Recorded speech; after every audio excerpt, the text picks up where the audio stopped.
Gareth Thomas. Wonderful work by Gareth Thomas. Gareth Thomas on his shoulder. Here's Gareth Thomas. I'm Gareth Thomas, the only professional rugby union player to publicly say I'm gay. I've been through 20 years of torment battling with my sexuality. I'm returning to Chichester to see Olly, the first guy I met. Yeah, I'm good, how are you? Good, very good. We're at his old school to do something to redress the homophobia he suffered here. What's it feel like for you then, to be back here in your old school? It's quite a strange experience. You know, last time I walked these halls, it was, you know, I was a completely different person.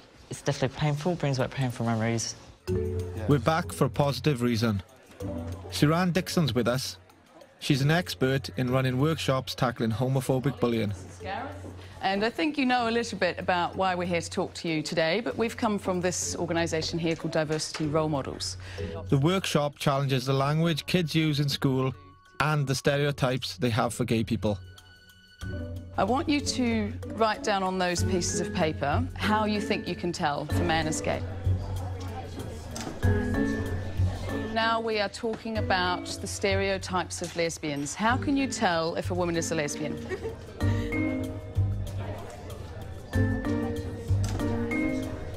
The next thing you need to do, you're going to write down words that you hear that describe a gay man, the words that you hear that you probably shouldn't say. And now I want you to write down all the words that we don't encourage you to use to describe lesbians, please.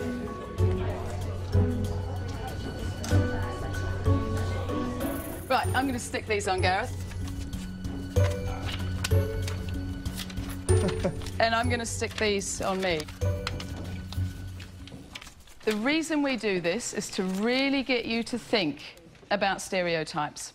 So, Gareth is a gay man and I'm a lesbian. These are the words that are used to describe us. Do they fit me? No. Do they fit Gareth? No. OK, does anybody want to put their hand up and tell me how you felt writing those words down and actually doing that activity? You feel a bit rude because for knowing those kinds of words, you feel like you shouldn't know them. How do you know them? You hear people do say them in the playground. The last exercise confronts a problem I hear all the time. Using the word gay as an insult shouldn't be offensive to gay people. We totally agree with that it shouldn't be offensive, you're at that end. If you think it should be offensive or could be offensive, you're at that end. So let's have some people in the middle who I heard some conversations going on. You weren't too sure about what you thought on this one. Yeah. I think really that it's just one of those words that kind of just slips out. Like you don't mean to say it, you just go, oh, that's just so gay. Yep. Like, as in the way that you would swear. The word's often used as like a substitute for another worse word, like if something's not working or it's broken or it's wrong. And that kind of makes you think it associates gay with being wrong. It is offensive because it's putting the person down.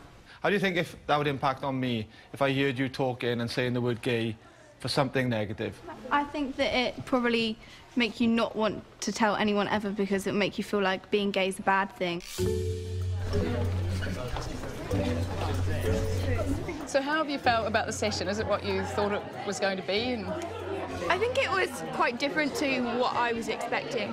And when we were out at break, I actually heard someone say something homophobic, and I was just kind of like, well, why are you saying that? Because you don't need to say it, and there's nothing wrong with being gay. And Olly, I wonder how it makes you feel hearing this now, because obviously you've quite a difficult time at school, and now you're hearing students from your own school talk about this in such a positive way. Yeah. If the attitude was the same probably back, when I was at school, it would have it would have been a different experience. Completely. If you'd sat in a workshop like this, feeling like you did, how might it have changed the way you felt? It would have helped majorly.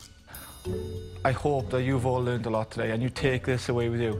Don't forget it, because it can make somebody else's life a lot better.